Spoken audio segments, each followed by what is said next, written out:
बिस्मिल्लाहिर्रहमानिर्रहीम सल्लल्लाहु अलैहि वसल्लम। अस्सलाम वालेकुम क्लास 8। उम्मीद है आप सब खैरियत से होंगे। आज हम करेंगे यूनिट 2 की एक्सरसाइज 2.3 के क्वेश्चन नंबर 1 एंड 2 को। एक्सरसाइज 2.3 का क्वेश्चन नंबर 1 है which of the following sequence are geometric. If a sequence is geometric then find the common ratio. तो वो कह रहा है कि ये जो हमारे पास क्वेश्चंस दिए गए हैं, सीक्वेंस दी गई हैं, इन सीक्वेंस में से बताइए कि कौन सी सीक्वेंस जो है वो जियोमेट्रिक हैं, और अगर वो जियोमेट्रिक हैं तो फिर उनका कॉमन रेशो क्या है। ठीक है, तो सबसे पहले तो हमें ये फाइंड करना है कि ये जो सीक्वेंस दी गई है ये एक जियोमेट्रिक सीक्वेंस है या नहीं। अब जियोमेट्रिक सीक्वेंस का हमें कैसे मालूम होता है कि कोई भी सीक्वेंस जियोमेट्रिक है। उसके लिए हमें ये करना होता है कि फर्स्ट नंबर को हमने देखना होता है कि फर्स्ट नंबर से सेकंड नंबर कैसे हासिल हुआ है, फिर सेकंड से थर्ड नंबर कैसे हासिल हुआ है, और थर्ड से फोर्थ नंबर कैसे हासिल हुआ है। अगर एक ही नंबर के साथ मल्टीप्लिकेशन से अगला अगला नंबर आ रहा है तो इसका मतलब कि ये एक जियोमेट्रिक सीक्वेंस है। ठीक है, और अगर एक नंबर को दूसरे नंबर के साथ मल्टीप्लाई करके और फिर तीसरे के साथ सेम नंबर के साथ मल्टीप्लिकेशन से वैल्यूज़ नहीं आ रही तो फिर ये एक जियोमेट्रिक सीक्वेंस नहीं है। अब देखें, 1 को अगर हम 2 से मल्टीप्लाई करें तो 2 आ जाता है, फिर 2 से 3 तो आ ही नहीं सकता, यानी 2 को अगर 1 के साथ भी मल्टीप्लाई करें तो 2 आता है, और 2 को 2 से मल्टीप्लाई करें तो 4 आता है। यानी 1 को 2 से मल्टीप्लाई किया तो 2 आ गया, फिर 2 को भी 2 से मल्टीप्लाई करना है तो फिर 4 हो जाता है। ठीक है, तो इसका मतलब कि सेम नंबर के साथ सीक्वेंस नहीं चल रही। ठीक है, शर्त यह है कि सेम नंबर के साथ जो है वो सीक्वेंस चलनी चाहिए, यानी सेम नंबर की मल्टीप्लिकेशन से अगले अगले नंबर आने चाहिए। अब चूंकि ये जो है वो सेम नंबर के साथ मल्टीप्लिकेशन से अगले नंबर नहीं हासिल हो रहे तो ये एक जियोमेट्रिक सीक्वेंस नहीं है। तो हम लिखेंगे the given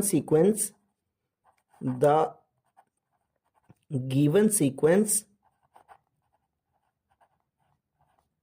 is not geometric. The given sequence is not geometric. जो अरिथमेटिक था उसमें हम एडिशन करते थे, ठीक है, और प्लस करके देखते थे कि प्लस करने से ये वाले अगले अगले नंबर आते चले जाते थे।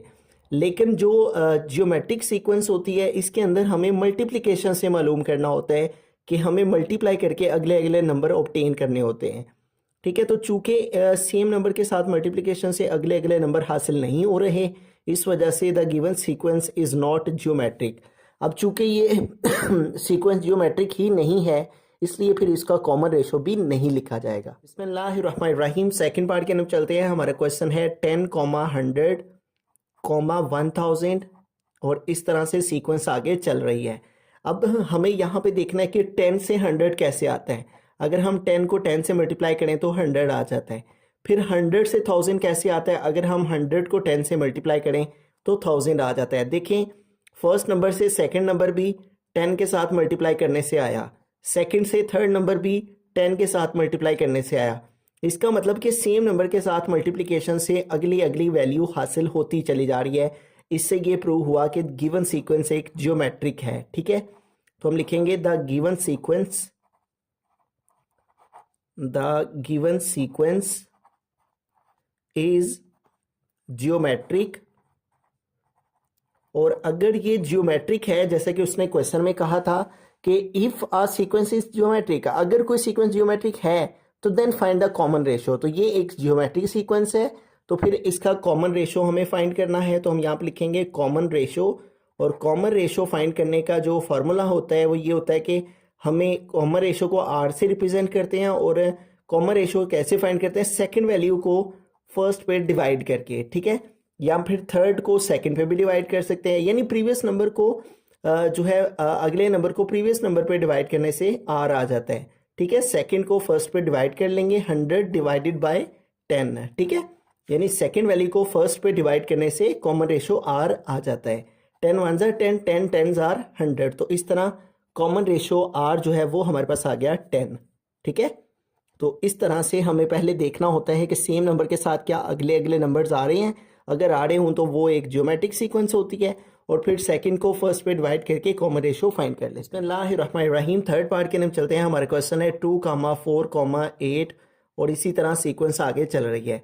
अब हमें देखना है कि ये एक हमारे पास जियोमेट्रिक सीक्वेंस है या नहीं। तो देखें अगर हम 2 को 2 के साथ मल्टीप्लाई करें तो 2 2 ज़ार 4 हो जाता है, और फिर 4 को भी अगर हम 2 के साथ मल्टीप्लाई करें तो 8 आ जाता है। तो ये देखिए सेम नंबर के साथ मल्टीप्लिकेशन से अगले अगले नंबर्स आ रहे हैं, तो ऐसी सूरत में फिर गिवन सीक्वेंस एक जियोमेट्रिक सीक्वेंस है। तो हम क्या लिखेंगे, the given sequence is geometric. तो अगर ये सीक्वेंस जियोमेट्रिक है तो फिर उसने कहा है कि इसका कॉमन रेशो भी फाइंड करें। तो कॉमन रेशो फाइंड करने के लिए हमें सेकंड वैल्यू को फर्स्ट पे डिवाइड करना होता है। कॉमन रेशो को r से रिप्रेजेंट करते हैं और सेकंड वैल्यू को फर्स्ट पे डिवाइड कर देंगे, यानी 4 को 2 पे डिवाइड कर देंगे। तो 2 1 ज़ार 2, 2 2 ज़ार 4, ठीक है। तो इस तरह हमारे पास r किसके इक्वल आ गया, 2 के। बिस्मिल्लाहिर्रहमानिर्रहीम, फोर्थ पार्ट के हम चलते हैं। तो यहाँ पे हमारे पास सीक्वेंस है 16,8,4, ठीक है। अब यहाँ पे देखिए अगर हम 16 को 2 पे डिवाइड करें, ठीक है, तो 16 डिवाइडेड बाई 2, 2 1 ज़ार 2, 2 8 टाइम 16 तो 8 आ जाता है। फिर 8 को भी अगर हम 2 पे डिवाइड करें तो 8 डिवाइडेड बाई 2, 2 1 ज़ार 2, 2 4 ज़ार 8 तो 4 आ जाता है, ठीक है। यानी यहाँ पे किस तरह से ये वैल्यूज़ हमारी अगली अगली ऑब्टेन हो रही हैं, 2 पे डिवाइड करने से अगली अगली वैल्यू आ रही है, ठीक है। तो एक प्रॉपर सीक्वेंस यहाँ पे मौजूद है जिससे अगली अगली टर्म्स आ रही हैं, तो लिहाजा ये गिवन सीक्वेंस एक जियोमेट्रिक सीक्वेंस है। तो हम लिखेंगे the given sequence, the given sequence is geometric. अब अगर ये एक सीक्वेंस जो है वो जियोमेट्रिक है तो देन फिर इसकी कॉमन रेशो हमें फाइंड करनी है, ठीक है। तो हम लिखेंगे कॉमन रेशो, और कॉमन रेशो कैसे फाइंड करते हैं, कॉमन रेशो को r से रिप्रेजेंट करते हैं और उसके लिए सेकंड वैल्यू को फर्स्ट पे डिवाइड करना होता है। ये फार्मूला आपने याद रखना है, जब भी कॉमन रेशो r फाइंड करनी है तो कैसे करनी है, सेकंड टर्म को फर्स्ट पे डिवाइड करना है, ठीक है। सेकंड टर्म है 8 और इसको डिवाइड करेंगे फर्स्ट पे 16 पे, ठीक है। तो अब इसको सॉल्व कर लेते हैं। 8 1 ज़ार 8, 8 2 टाइम्स 16, तो r क्या आ गया, 1 डिवाइडेड बाय 2। बिस्मिल्लाहिर्रहमानिर्रहीम, फिफ्थ पार्ट के अंदर चलते हैं। तो यहाँ पे हमारे पास जो सीक्वेंस है वो है 6 18 24 और इस तरह से आगे सो ऑन, ठीक है। अब यहाँ पे देखें 6 से 18 कैसे आता है, अगर हम 6 को 3 से मल्टीप्लाई करें तो 18 आ जाता है। फिर 18 को भी हमें 3 से मल्टीप्लाई करना होगा, तो 18 को 3 से मल्टीप्लाई करें तो 8 3 ज़ार 24, 4 2 कैरी, 3 1 टाइम 3 और 2 5, 54 हो जाता है। तो यहाँ पे तो 24 है, तो इसका मतलब कि ये प्रॉपर सीक्वेंस से नंबर नहीं चल रहे, यानी सेम नंबर के साथ मल्टीप्लिकेशन से अगला नंबर नहीं आ रहा, तो लिहाजा ये एक जियोमेट्रिक सीक्वेंस नहीं है। तो हम लिखेंगे the given sequence, the given sequence is not geometric. तो इस तरह से जो है वो चूंकि अब ये जियोमेट्रिक सीक्वेंस नहीं है तो इसलिए इसका फिर कॉमन रेशो भी फाइंड नहीं होगा। बिस्मिल्लाहिर्रहमानिर्रहीम, 6 पार्ट के अंदर चलते हैं। तो यहाँ पे हमारे पास जो सीक्वेंस है वो है 1, 1, 0, 1। तो यहाँ पे देखिए अगर हम 1 को 1 से मल्टीप्लाई करें तो 1 1 ज़ार 1 आ जाता है, यानी फर्स्ट से सेकंड नंबर आ गया 1 से मल्टीप्लाई करने से। अब 1 से 0 कैसे आ रहा है, 1 को फिर 1 से ही 0 मल्टीप्लाई करना होता है, तो क्योंकि एक सेम नंबर के साथ हमें मल्टीप्लिकेशन करना है, तो 1 से 0 तो फिर 1 के साथ मल्टीप्लिकेशन से 1 आता है तो 0 तो नहीं आता, तो इसलिए ये एक जियोमेट्रिक सीक्वेंस नहीं है, क्योंकि सेम नंबर के साथ मल्टीप्लिकेशन से अगले नंबर ऑब्टेन नहीं हो रहे। तो लिहाजा हम लिखेंगे the given sequence is not geometric, the given sequence is not geometric. बिस्मिल्लाहिर्रहमानिर्रहीम, क्वेश्चन नंबर 2 की जानिब चलते हैं। हमारा क्वेश्चन है find the general term of the following geometric sequence. तो हमारे पास यहाँ पे एक सीक्वेंस दी गई है जो कि है 1 4 16 एंड 64, और इसका उसने कहा है कि जनरल टर्म फाइंड करें, ठीक है। अब जब भी कोई जियोमेट्रिक सीक्वेंस हमारे पास मौजूद हो, ये देखें एक जियोमेट्रिक सीक्वेंस है, उसका कैसे पता चलता है, 1 से 4 कैसे आया, 4 से मल्टीप्लाई करके, 4 से 16 कैसे आया, 4 से मल्टीप्लाई करके, 16 से 64 कैसे आया, 4 से मल्टीप्लाई।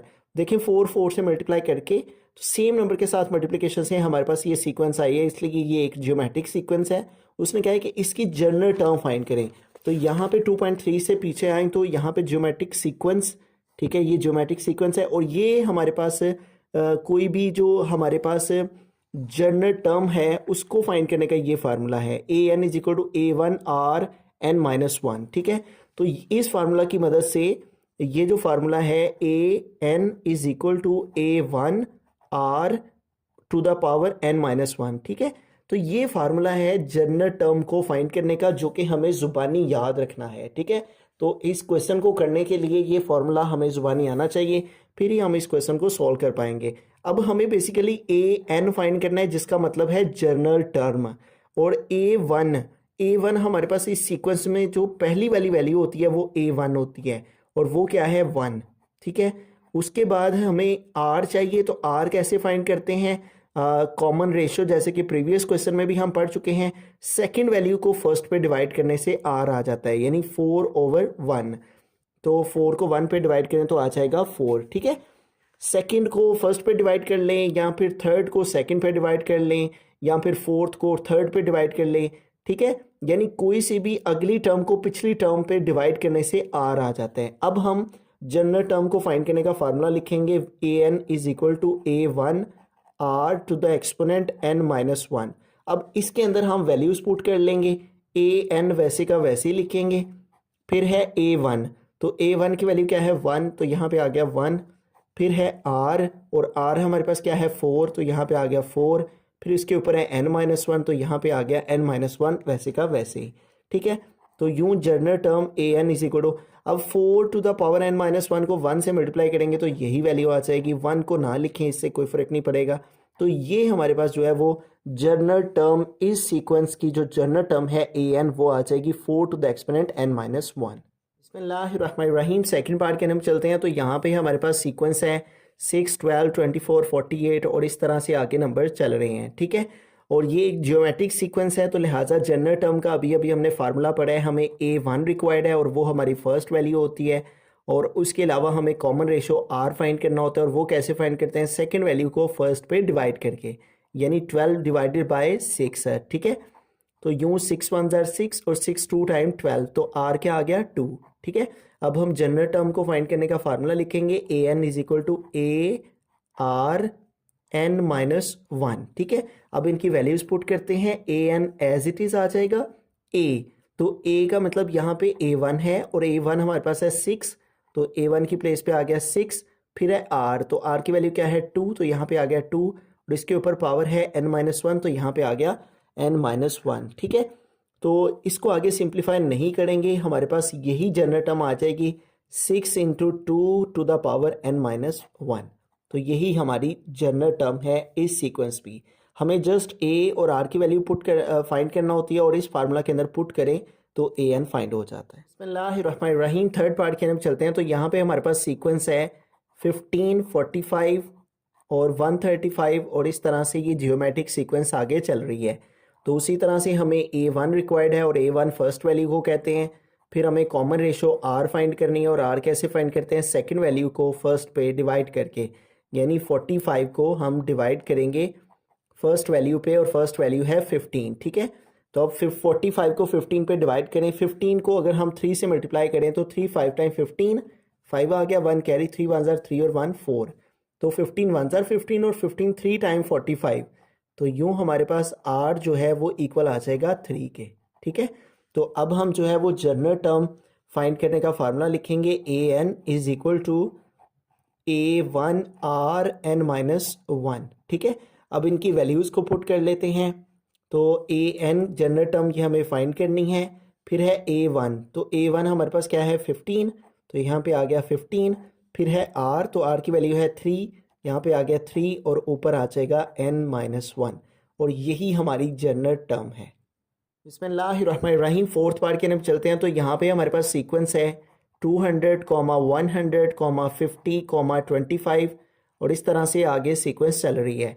तो उसी तरह से हमें ए वन रिक्वायर्ड है, और ए वन फर्स्ट टर्म को कहते हैं, वो है 200। उसके बाद कॉमन रेशो आर फाइंड करनी है, और उसके लिए हम फर्स्ट सेकंड वैल्यू को फर्स्ट पे डिवाइड करते हैं, यानी 100 को डिवाइड करेंगे 200 पे। ठीक है, तो इस तरह ये देखें 20 से कैंसिल, और आर के आ गया 1/2।